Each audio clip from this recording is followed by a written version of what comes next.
In 1964, the Ford Mustang conquered the world. It wasn't just a sales sensation. It was a cultural icon, landing on the covers of Famous Life, Time, and Newsweek in the same week. It truly was America's new sweetheart. But on the high banks of Daytona and in the twisting corners of Sebring, it was a joke.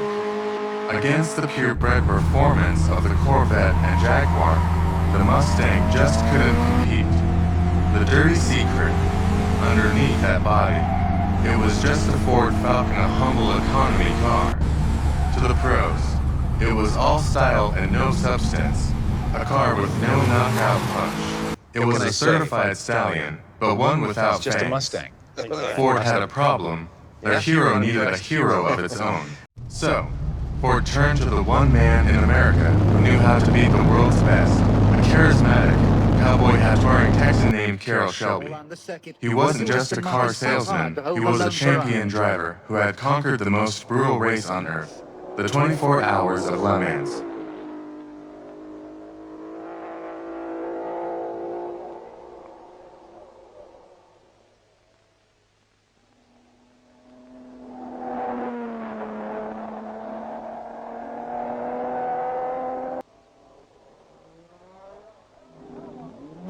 And smoothly and quickly, the Aston gets away.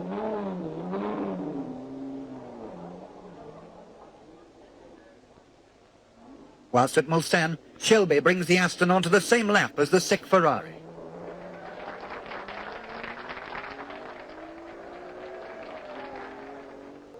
Two hours now to go. Shelby stands ready for the final stint.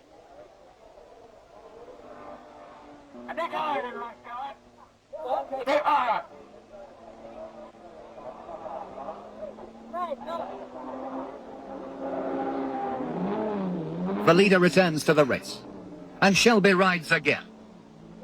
The tall man from Texas is in the saddle. Now, only minutes remain of the 1959 Le Mans.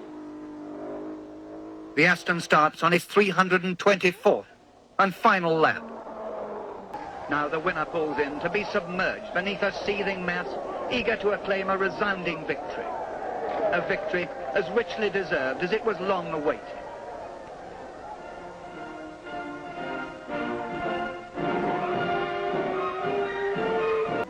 But, above all, a victory for one man, David Brown. To the men Forced to retire from racing due to a heart condition, Shelby's competitive fire was far from extinguished. He simply channeled it into building cars instead of driving them. His philosophy was simple, brutal, and effective. Cram a big, reliable American V8 into a small, lightweight European roadster. The result was the AC Cobra monster that terrorized the competition. It was pure, unapologetic American hot rod logic, unleashed on the world's greatest racetracks. When Ford asked him to fix the Mustang, Shelby's mission was clear: turn this pony into a certified racehorse. Shelby's team tore into the car with ruthless efficiency. This wasn't a tune-up, it was an automotive exorcism. If it didn't make the car faster, it was gone. They even stripped out the heater and radio every ounce mattered. The back seat, dead weight. The heavy steel hood, replaced with lightweight fiberglass. The suspension was re-engineered with the famous Shelby drop. They installed a massive front sway bar with beefier brakes, and a race-ready and competition Cobra oil pan. The hot-cake-owed V8 got a high-rise intake and tri-Y headers, which dumped all that raw power out of crude side Dexit exhaust that barked with authority, pushing it well over 300 horsepower. The interior was stripped for racing, a new gauge pod was slapped on the dash, and the car was given its iconic uniform, Wimbledon white and Guardsman blue. It now wore a new name, GT350. This wasn't a Mustang anymore, it was a weapon. The GT350 wasn't built to be pretty, it was built to win.